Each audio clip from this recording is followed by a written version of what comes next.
Last week, we discussed the importance of psychoacoustics in music production. We mainly covered localization, or the placement of a sound source, and the many ways in which we group or differentiate sounds. Now, if you didn't see it, you could watch these psychoacoustic videos in any order, so no worries. But in today's video, let's look at the ear's physical structure and its implications for mixing, mastering, producing, and writing music. Now, some of these ideas you can implement into your productions right away, and some are concepts that will help you understand why certain problems arise during the production process. So, let's jump into Psychoacoustics Part 2, the logarithmic ear. Starting off, let's cover the cochlea. So the ear doesn't process sound in a linear way. In other words, what goes in isn't what goes to the auditory nerve or what's processed and interpreted. Everything about the ear's structure, from the pinna of the outer ear that directs the sound, to the ear canal that resonates at 3.5 kilohertz, to the tiny bones called ossicles that amplify the sound by about 30 dB, alters the input. To conceptualize this, think of a compressor with a 2-to-1 ratio. Once the input is processed by the compressor, the output no longer matches the input. In other words, it's no longer a linear or 1-to-1 transfer. The ear doesn't behave like a compressor with a 2-to-1 ratio, but you get the idea. Now, one of the most impactful ways our ears alter the input is through the shape and the structure of the cochlea. If we examine the cochlea, we'll notice a spiral-like structure. Inside that structure is the basilar membrane, and embedded in the membrane are roughly 10,000 hairs called cilia. Now, each one of these hairs can vibrate up to 500 times per second, creating a tiny electrical signal with each movement, meaning they can encode up to about 500 hertz. When a sound source is greater than 500 hertz, multiple hair cells operate in sequence to encode the info. Now, the inside of the cochlea, or the centermost point of that spiral, processes low information. As the spiral unwinds, higher frequency info is encoded. This is due to the relative stiffness of the aforementioned basilar membrane. Closer toward the cochlea's center, the membrane is loose. It gradually increases in stiffness as it moves away from the cochlea's center. So, that's a lot of info, but what does this mean for music production? In short, we're much better at processing low-frequency information than high-frequency information, a concept that's going to have big implications throughout the rest of this video. Because a hair cell can encode up to 500 hertz, it takes fewer cells to recreate it accurately. Now, this doesn't mean it's louder. It means we're able to identify pitch differences better at low frequencies than high ones. Due to this limitation, we can differentiate pitch best below 500 hertz, and we can do it relatively well up to 4 kilohertz. Above 4 kilohertz, pitch becomes a trickier thing to determine, which leads to large bandwidths between what we perceive as octaves. For example, in the lows, the difference between the notes A2 and A3 is 110 hertz, but the difference between A6 and A7 is about 1760 hertz, and this gap between perceived octaves becomes greater the higher the frequency range. Now, this explains why we equalize logarithmically. If we take a look at an EQ, the Q value of a filter stays the same regardless of the frequency, at least for the plugins that I've used. But notice that the bandwidth changes greatly. In the lows, an octave Q value may cover 100 to a couple hundred frequencies. In the highs, the same Q value covers 1,000 to thousands of frequencies. This also helps us understand the accuracy of an EQ's filter. For example, say I set a high Q value for a bell filter and I attempt to attenuate a resonance. In the lows, I could center the band on a frequency and attenuate it along with a few hertz in either direction. But in the highs, the same filter would attenuate a larger range because, again, the Q stays the same, but the bandwidth increases the higher the frequency. Now, this might seem like an issue, but it's really not. Since we're less sensitive to the pitch of higher frequencies, this inaccuracy in the highs isn't really a problem. Our ears are less sensitive to pitch variation in the highs, so it makes sense that an EQ would mirror this logarithmic structure when it's processing. Now, the implications of logarithmic hearing will become a lot more practical and less conceptual in the next chapter, but for now, let's observe what we've been discussing. I'll keep the Q value set to 1 octave and solo the bandwidth. In the lows, the bandwidth will include a smaller range. In the highs, it'll include a larger range. However, notice how we perceive only 1 octave in each example. Again, this is due to lessened pitch sensitivity in high-frequency ranges due to the cilia's vibrational limits, the shape of the cochlea, and the relative stiffness of the basilar membrane.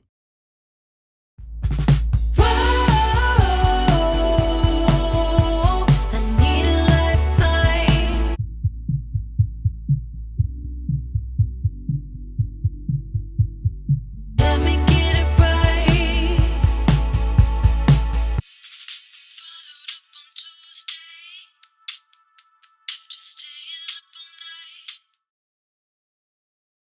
Real quick, Sage Audio is an analog mastering service. We've been around for 20 years and mastering starts at $49 a track. There's a link in the description and a longer ad at the end of the video if you want to learn more. Next up, let's cover critical bands and the implications for masking. So an FFT processor separates frequencies into windows. Now our ears do the same thing, however, they're a lot less accurate. Instead of thousands of bands like with an EQ, the cochlea can handle about 24. Now this means that frequencies which are close together often mask, cover up, or combine to create modulation. Although this is definitely a limitation, if we understand these bands, we can adjust our mixes, productions, masters, etc. to greatly improve the clarity.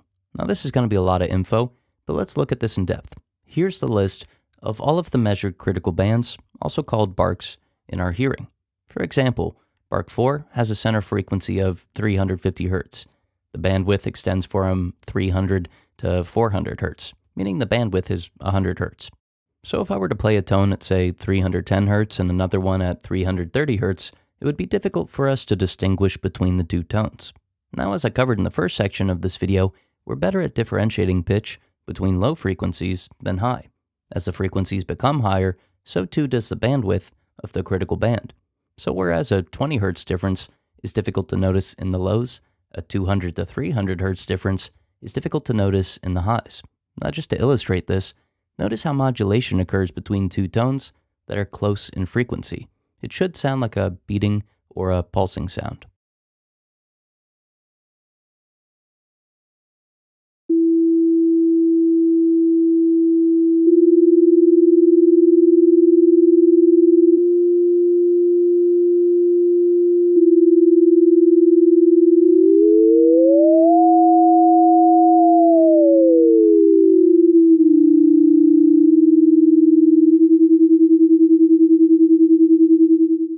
So now that we know about these bands, what can we do to improve our productions with them in mind? Well, first, we can ensure that the kick and the bass are separated by at least an octave. If the kick's fundamental and the bass's fundamentals overlap too heavily, differentiating them becomes a lot more difficult. Their fundamentals will be too close, causing masking and unwanted modulation. Also, their overtones or harmonics will be too close, resulting in the same problem. The same goes for instruments with fundamentals that are higher in frequency, like a vocal and a guitar or a synth. Next, we could be more intentional with our EQ filters. Now, fortunately, EQs spread out the frequencies logarithmically, like we covered earlier. However, if we keep the center frequency of the band as close as possible to the center frequency of the critical band while controlling the bandwidth, we can reduce masking. Now, this is kind of a complex idea, so let's look at an example. And if at any point you say, forget it, I'll just use my ears, I totally understand. So say I have the note A5 in my mix, or 880 Hz, and I want to amplify it. Now I know there's a critical band that's centered at 840 Hz, and it has a bandwidth of 150 Hz. So if I use a moderately narrow filter on 880 Hz, ideally a 1/3 octave band, I'll keep the amplification primarily within the critical band. More importantly, I'll amplify the note A5 more than any other frequency within the critical band. As a result, the desired note is amplified, and the frequencies that could mask it or cause unwanted modulation are lower in amplitude relative to it. If I was to use a larger bandwidth, the frequencies that could mask A5 would be amplified by the same amount as A5. Subsequently, they would mask A5. Again, two tones within a single critical band will interfere with one another due to our hearing's limitations. Now you might be wondering, why not just use a super narrow filter set on A5? Well, if I was to use a narrow filter, the phase rotation needed to create such a filter would amplify the areas around the center frequency. By amplifying frequencies really close to A5, we could create a beating effect, with the caveat to this being if we were to use linear phase processing, which would avoid this phase rotation. Now, just to show that I'm not being too particular or making stuff up, this researcher created a graph showing the relationship between critical bands and 1/3 octave filters. Although it's not perfect, they align with critical bands as closely as possible. All in all, this isn't something that you need to be super concerned about on a regular basis. Odds are your productions will sound great if you make the best sounding choices. But if you're attempting to minimize masking and you have a complex production, try equalizing with critical bands in mind while using 1/3 octave filters. So let's take a quick listen to a complex mix I'll use these filters within critical bands and amplify in-key aspects of the mix.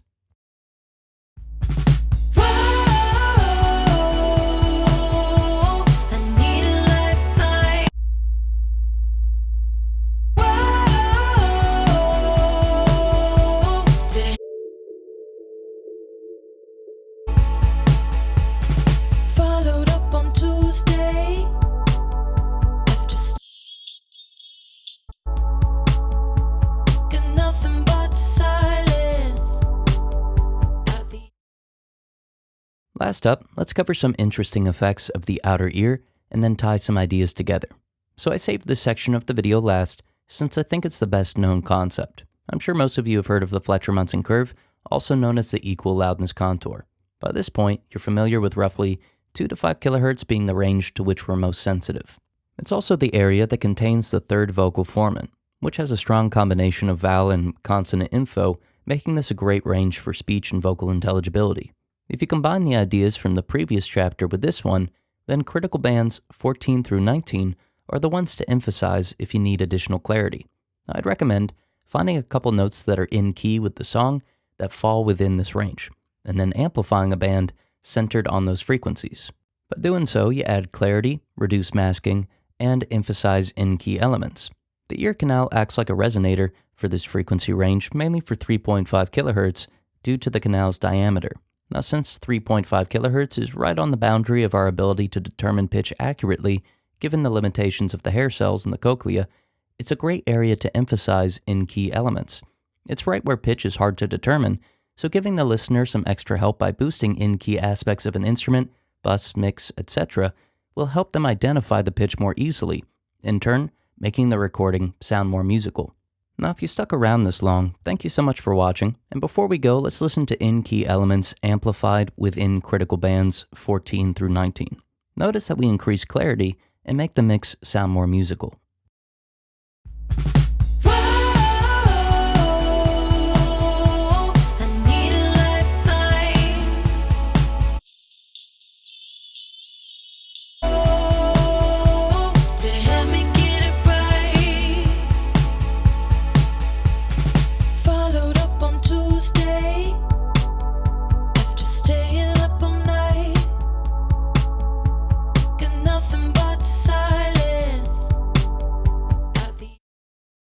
Get professional analog mastering that accurately translates what you hear in your head. Seriously though, when people work with us, they get results. That's why major industry professionals like Keith Urban's producer Aaron Schurz works with us, Grammy award-winning AJ Castillo, Billboard #1 charted artist Megan Lindsay, Grammy award-winning artist Tulis, The Voice singer Cody Ballou, Grammy-nominated producer Tyler Kane, Warner Music artist Ricky Young, and the list goes on.